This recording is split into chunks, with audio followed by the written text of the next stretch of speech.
వేస్తానండి. నాకు గ్రేవీ కావాలి. ముక్కలో ఒక్కొక్కసారి ముక్క వేసుకోబుద్ది కాదు, గ్రేవీతో తినేసుకోవచ్చు. అది చూసారా, కొంచెం ఆనపకాయ గుజ్జు చేశాను. తర్వాత ఇది మెంతిపిండి, ఆవపిండి, తర్వాత పసుపు, ఉప్పు దీంట్లో కలిపేసుకున్నాను అనమాట. చాలా సూపర్గా ఉంటుందండి.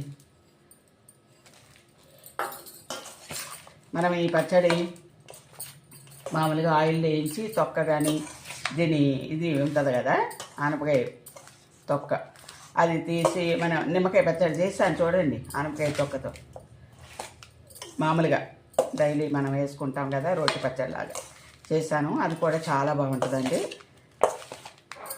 ఇలా నిలవ పచ్చడి పెట్టుకుంటే మనకి ఎప్పుడు కావాలంటే అప్పుడు సొరకాయ మనకి తినాలా అనిపించినప్పుడు మాత్రం కంపల్సరీగా ఇది వేసుకోండి.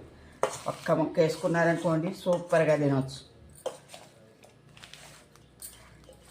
ఇదిగోండి, చాలా బాగుంటుందండి. కారం కొంచెం మేము ఎక్కువనే వాడతాము, తెలుసు కదా మీకు.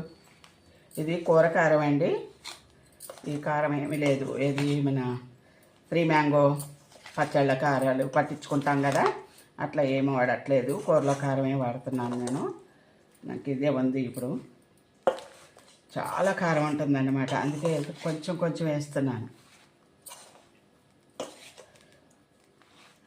చాలా సూపర్గా ఉంటుందండి. ఇది కూడా ఒకసారి పెట్టుకోండి.